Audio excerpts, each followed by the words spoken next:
So, here's what we have been turning a corner to discuss on Sunday mornings. We started last week with this portion of biblical basics talking about the celestial realm, which is my chosen word for the heavenly realm, the realm of God and his angelic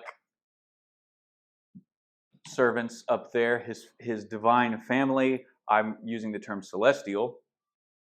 And what we're going to do this morning is I'm going to introduce to you three branches of the celestial family and how they're hierarchically constructed so that we see a vision of how exactly the celestial realm is actually meant to function.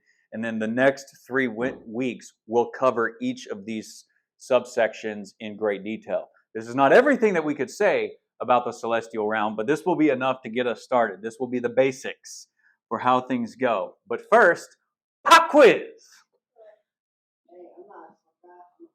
You are a sucker. I call you a sucker. So you a sucker, Logan.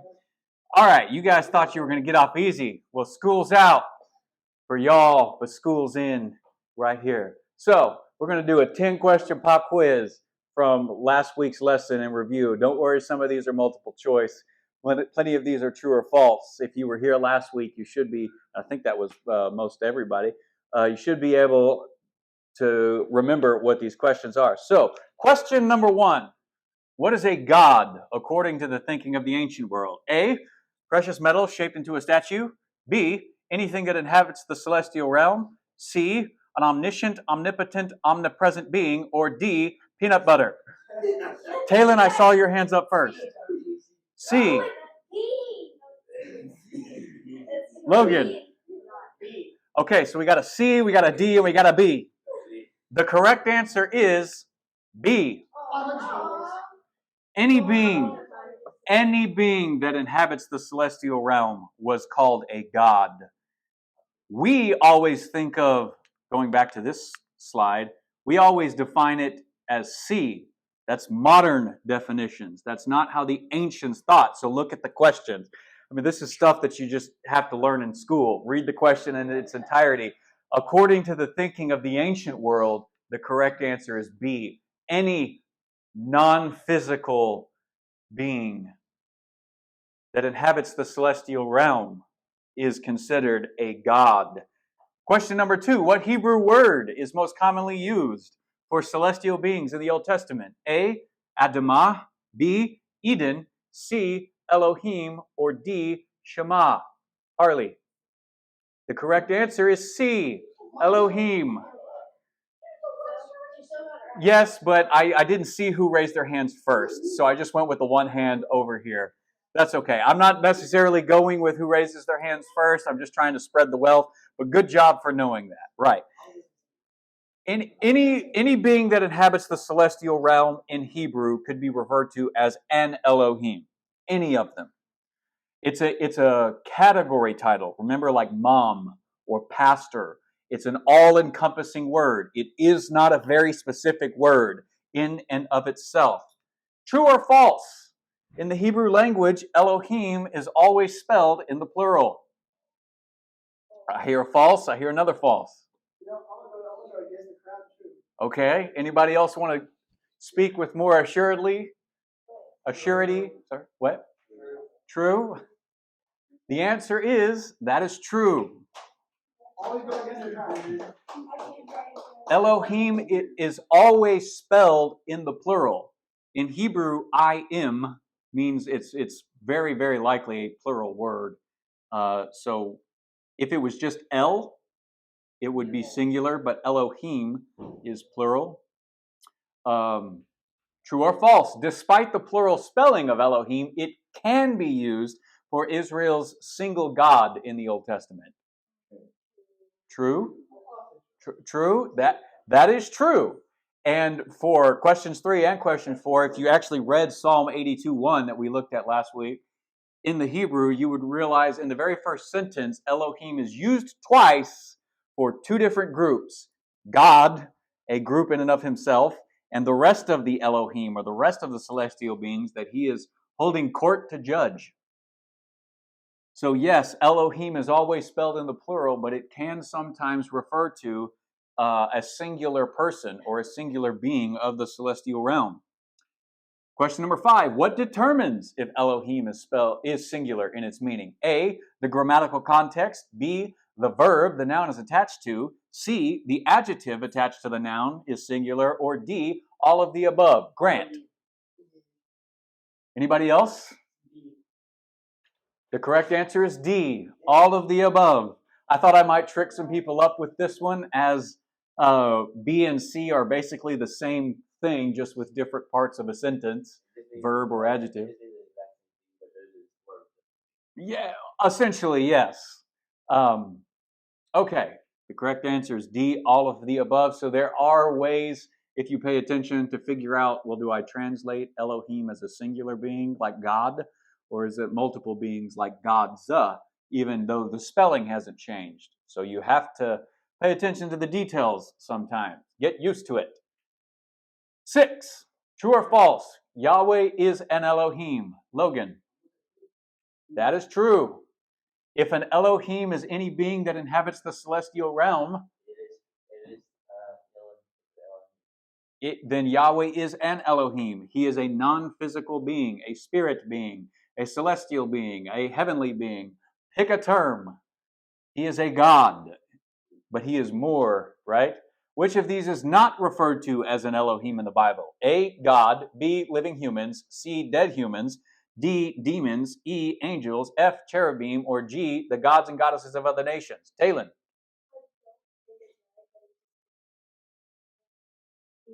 E, okay. Grant. The correct answer is B. This I thought was a tricky one, especially because I used a little bit of tricky stuff here, or at least I tried to.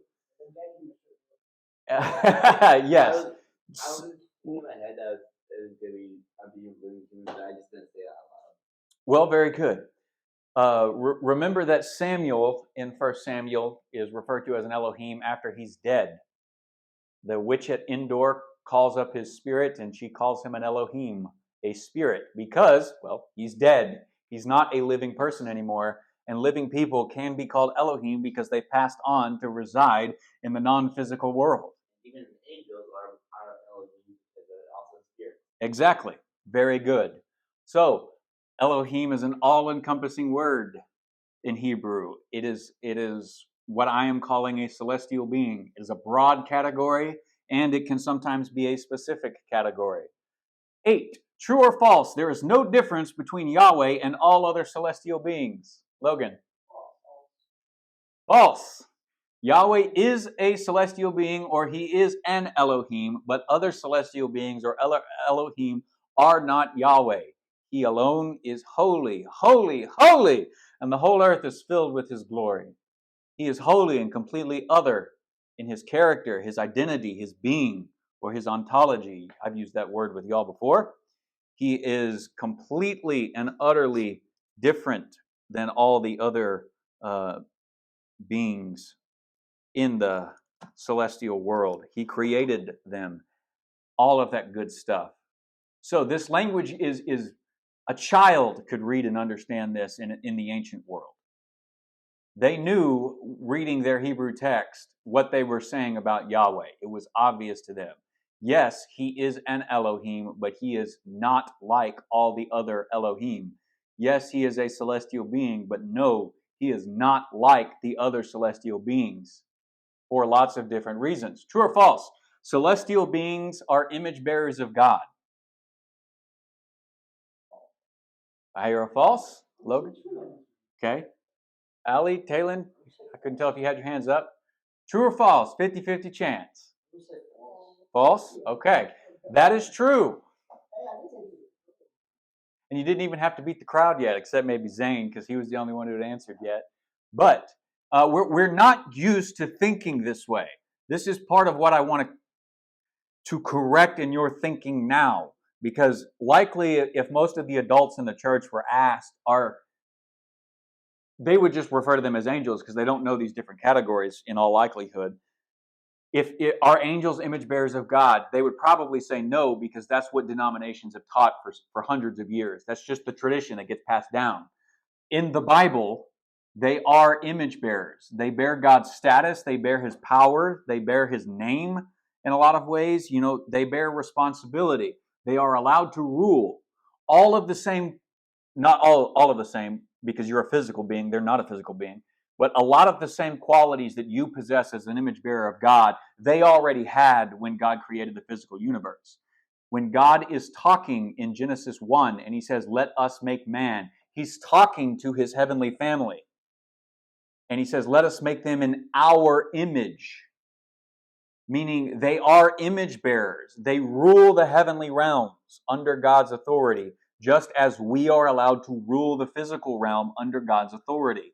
Yes, they are image bearers. We need to rethink our concept of what an image bearer is to include the celestial being. Final question. Got a little bit cut off there. Number 10. Does the Bible teach monotheism? Logan? I'm going to say yeah. You're going to say yes. Okay.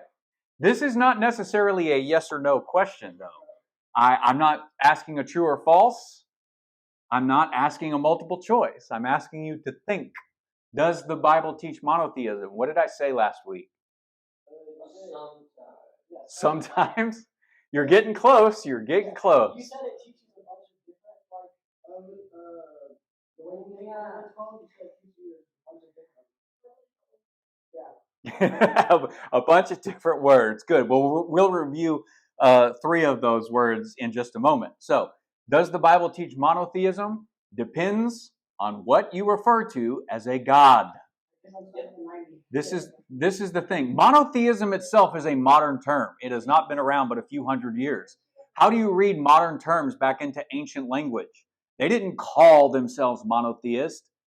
We wouldn't go to Israel and they say, "Well, what is the Jews' religion?" "Oh, well, we're monotheists." That wouldn't mean anything to them. And quite frankly, depending on how you think of it, you're as much of a polytheist as the ancient Israelites were, if you understand how they define a God. If a God is any being that inhabits the celestial realm, then there's lots of gods, but there's only one Yahweh. This is what we're getting at here. A popular definition of monotheism, the belief that only one God exists, and a popular definition of polytheism is the belief that multiple gods exist. But the ancient world defined these beings all as gods by their nature of non-physical beings. Beings that live and reside in the non-physical universe, the celestial realm. So by that definition, even we are polytheist because we believe in angels and demons. Does that mean the Bible doesn't teach monotheism? It depends on how you define what a God is. The problem with using such overly simplistic and modern terms is that the ancients had no problem believing in multiple gods. Even the ancient Israelites believed in lots of gods because there are an unknown number of beings inhabiting the celestial realm. You don't know how many angels God created. He doesn't tell us. You don't know how many celestial beings he birthed in the beginning. It is unknown to us. Look up at the sky and count the stars if you can. Remember, looking up at the sky is exactly how they start categorizing the heavenly world. They look up and they see something different than the land on which they live. And if you can count all those stars up there, maybe you could number the gods. Maybe you could number the celestial beings that are up there living. Yes, this is phenomenological language. What is phenomenological language? That you can see. Did you say can't? I couldn't tell. Anything that you can see with your naked eye, and you start thinking based on what you can see and describing based on what you can see, that is phenomenological language, which is why I like, let me just go back to, just a picture like this. Back before cities and electricity lit things up, this is kind of how you would look up and see the night sky out in the wilderness. A ton more stars and a ton more celestial, heavenly, nighttime glow You look up there and you just see it, and it's so different from the world in which you inhabit. And that becomes your categories for thinking about the divine realm, the heavenly realm, the gods, the celestial realm that are up there. You can't get there, and it doesn't belong to you because you are created out of the land, the Adamah, and you are made for the land. And so you start thinking differently about that world. And you don't think in terms of what modern people use to think in a post-scientific worldview. What I am trying to teach you the basics of is to get you to think, to distinguish between scientific worldview and ancient thinking. Ancient thinking is phenomenologically based. Even Israel thought in terms of lots of gods. However, they made the claim that their God, their Elohim, Yahweh, was unlike the other Elohim, the other gods. He created the other beings and he ruled over them as their king. He gives them purpose and power as his image bearers. And he calls them to account and he judges them if and when they rebel. And we've already looked at that in Psalm 82, and we'll look again at Psalm 82. So, does the Bible teach monotheism?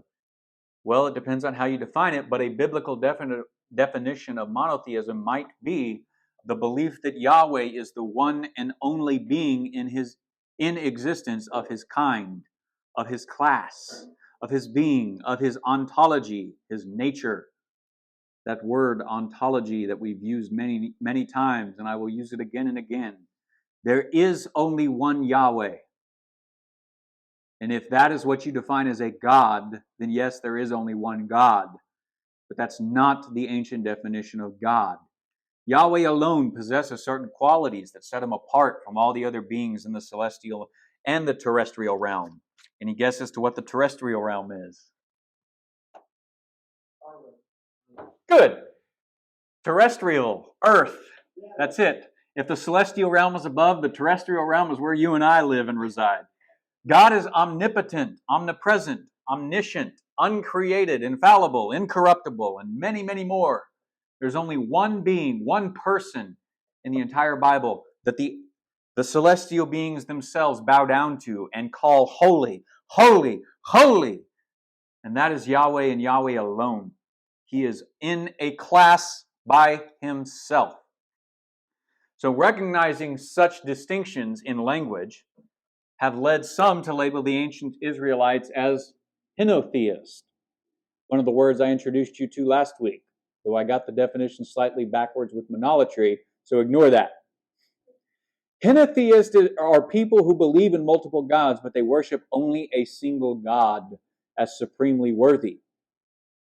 And quite frankly, you and I, who believe in angels and demons, are closer to the ancient definition of this modern term henotheist, because you believe in a lot of different celestial beings. You just don't worship any but one. At least you should not. Any questions on that? That's all the review. Okay? And I've called this celestial assumptions in this portion of Biblical Basics because, again, this is something a child would know and understand in the ancient world. They get it. This is not confusing for them, but they think in these categories that the text is written in. They don't have words like monotheist, polytheist, and henotheist. They just tell stories. So, today, and for the next 3 weeks, here's what we're going to cover and unpack. Today, we're just going to introduce this. God ordered the celestial realm hierarchically. There is order, and some beings are higher up in that order than the others. We will look at 3 major categories of celestial beings. 1, the sons of God or the divine council. Did you know that God uses a council? We're going to look at those scriptures next week. Number 2, the guardians of God's sacred space, called the Cherubim or the Seraphim in Isaiah 6. These are not 2 different classes. These are the same class. Seraphim and Cherubim are the same thing. They're just using different words, and I'll explain the reasons why in 2 weeks. And then finally, we get to the terms that we already know, angels. We will talk about angels proper, the lowest ranking beings of the celestial realm. They send messages for all the rest. So, the hierarchy of heaven can be illustrated to look like this. Yahweh is on the top, and as you can see, he is, of course, in a class of his own. The divine council, or the sons of God, are immediately underneath him. The guardians of sacred space are underneath him, and then the angels are underneath that. Now, sometimes it appears that angels and the cherubim should be switched, and that would be fine. But at the very least, the cherubim are right outside God's inner circle. And this is God's inner circle, making sure that nothing unclean like you or me comes any closer to God than is absolutely necessary, lest you be burned to cinders. It is for your protection as much as for God's honor. So we're going to unpack this heavenly hierarchy in the next 3 weeks and look at each of these categories by themselves. Now, let's watch this video from the Bible Project. I have edited a few different videos down into about 6 minutes worth of video here as a single video. So we'll watch this, then we'll summarize it and be done. For most of human history, people have believed in some kind of spiritual realm that exists alongside the world as we know it. Right, and the biblical authors are no exception. Yeah, for them, the spiritual realm is a different kind of realm than ours. And to highlight that difference, the Bible refers to God's space as the sky, or the heavens. Because the sky is really different from the land. It's above and beyond. And up there are shiny bodies that move around. I think of these as flaming gas balls. But when the biblical authors looked up, the stars gave them a way to talk and think about spiritual beings. In the Bible, they're called the sons of God, or the rulers and authorities, or even sometimes the divine council. So that sounds really important. What does the divine council do? Well, they're introduced in Genesis chapter 1, where they're called the host of heaven, that is, the sun, moon, and stars. And there, they're also called signs, meaning that their power and status symbolizes and points to God's power and status. Yeah, so in Genesis 1, God appoints them to rule over the day and night. Exactly. And then later in the Bible, we're told that they were celebrating God's power and creativity when he created the world. Like the cheering section of a game. Yeah, right. There are also stories in the Bible where God invites the divine council to participate in making a decision. Like when they help decide how to bring down the corrupt Israelite King Ahab. Or in the book of Job, where they debate God's policy of rewarding people who do good. So they're like God's staff team. But why does God need a team? If he's powerful enough to create the whole universe, he could surely rule it without any help. Well, he doesn't need them. But apparently, the God of the Bible wants to share authority with others. Oh, right. God shares his rule with human partners on Earth. And so, in the same way, there's a parallel story of God sharing his authority to rule with spiritual partners. We've been talking about spiritual beings in the Bible, and we've looked at how God is in the heavenly realms, but not by himself. There's a whole staff team that the Bible calls the divine council. But in the Bible, there are still more beings in the spiritual realm, like the cherubim and also the angels. So let's talk about them. Okay, first, the cherubim. These are chubby little babies with wings, right? No, you gotta get that image out of your head. Cherubim, or in Hebrew, cherubim, they're way more fascinating. They're described as hybrid creatures, a collage of different animals, and every time they do appear, they look a little bit different. That's intense. Yeah, they're supposed to be intimidating. They stand guard at the boundary between heaven and earth. If you see them, you know you're entering the presence of the one who is above all and truly other. The first time cherubim show up in the story of the Bible, they're standing outside of the Garden of Eden. Right, the garden is God's temple residence, and so he places these spiritual bodyguards at the entrance so that the rebel humans can't get back in and ruin everything. But the biblical story is about how God wants us back in his presence. Yes, exactly.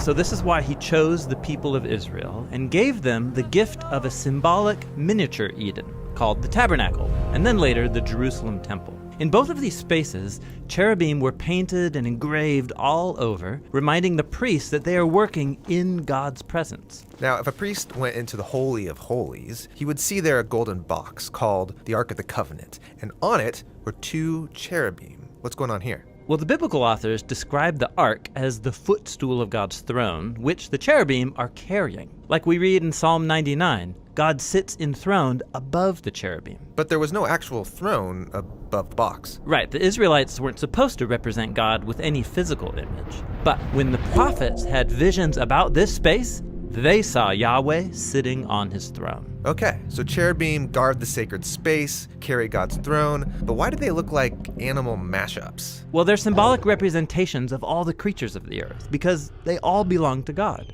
This is why in Isaiah's vision, all of the creatures are singing. Everything that fills the earth is God's glory. Like a choir. Yeah, through the cherubim, all creation offers praise to its maker. Great, that's the cherubim. Now let's talk about angels. I'm way more familiar with them, human-like figures with feathery wings. No, wait, stop. Angels in the Bible don't have wings. What? No wings? No angel wings. In fact, angels are often mistaken for people because they look like us, just a bit more impressive. But the cherubim have wings. Yeah, and the angels are different because they have a different purpose. Okay, which is? Well, humans can't just march into God's realm, so God will reach out to us, and he often does so through these spiritual ambassadors. So angels are like spiritual messengers. Yeah, in fact, that's what the word angel means, a messenger. Right, this happens a lot in the Bible, like the angel who tells Mary she's pregnant with Jesus. Yeah, and then the other main role of angels is to perform missions on God's behalf. Sometimes they rescue people from danger, like when Peter is released from prison.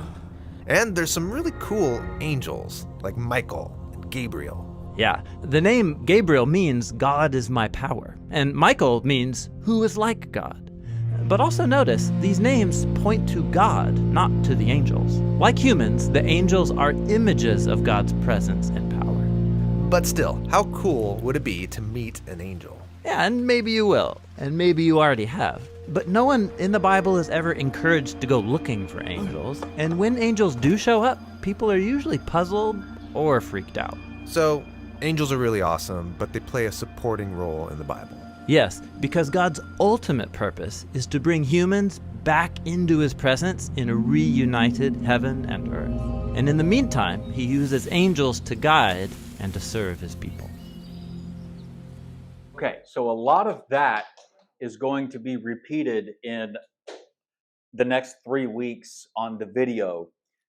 We'll cover cherubim and angels 2-3 weeks from today, and those clips will be played again along with some other clips to help actually define what these creatures are, at least with the cherubim. The sons of God next week will be the same way. So one last thing that I want to add to this is that there is a possibility that there is more to the heavenly hierarchy than what we're going to cover. I'm just throwing this out there so that you're aware that I'm not trying to be exhaustive. I don't even think the Bible is trying to be exhaustive and give us a full picture, because if we knew the full picture, would we ever care about our own responsibility? Probably not. We'd get distracted and we'd run off and we'd pay attention to all these other things that don't actually concern us. And a couple of things that might need to go on here are the military powers of heaven. A military in the ancient world could be called a host. And a lot of the times in the Bible, and depending on what English translation you use, they will talk about heavenly hosts, the armies of heaven. Whether or not that they mean a literal army is up for question, which is why I put question marks here. They could just be any of these other 3 categories, and they could just be gathered together, ready to do God's will, and there's such a large number that the biblical writer is referring to them as an army, a host. But they could also literally be a military power of heaven, ready to go out and wage war against the evil celestial beings that will crop up. So I'm throwing it out there that they could be a part of the heavenly hierarchy, and they could go here or they could go somewhere else. If they belong on the heavenly hierarchy, I think that this is probably my best guess as to where they would go. Outside of God's inner circle, but above the angels. I'm not really going to cover that in great detail because I don't know if that's accurate or not. The second thing is, you will see up here that alongside Yahweh in the Old Testament, there is a character called the angel of the Lord in English, the angel of Yahweh. He will speak and he will act as if he were God. He starts showing up, depending on maybe in the book of Genesis, but he starts showing up by the title, the angel of Yahweh, in the book of Exodus. So I'm going to save a discussion for him when we get to the book of Exodus. After we get done talking about the celestial realm, we're going to hit Scripture a lot faster and move through the story in bigger chunks. So we'll get to Exodus not too far in the distant future. When we do, we will come back to the angel of Yahweh, and I want you to remember that I have at least mentioned his presence and existence. Why is he up here with Yahweh if Yahweh is a category of his own? It would appear, depending on how you read the Old Testament, but I think this is accurate, that another way that the angel of Yahweh gets described as the commander of Yahweh's armies, the captain of his hosts, which would lend credence to the idea that heaven has a military. This angel appears to be second in command over the heavenly realm, but he also appears to be God. This angel, I would argue, is the second person of the Trinity. That Yahweh exists as three persons. And the second person of the Trinity is the person who was born of a virgin in Bethlehem and became man and died for our sins on the cross. The angel of Yahweh in the Old Testament is the one of the Godhead who became Jesus of Nazareth. But he is also God in a category all his own. But I'm not going to include him in the celestial assumptions. We will save him for another day.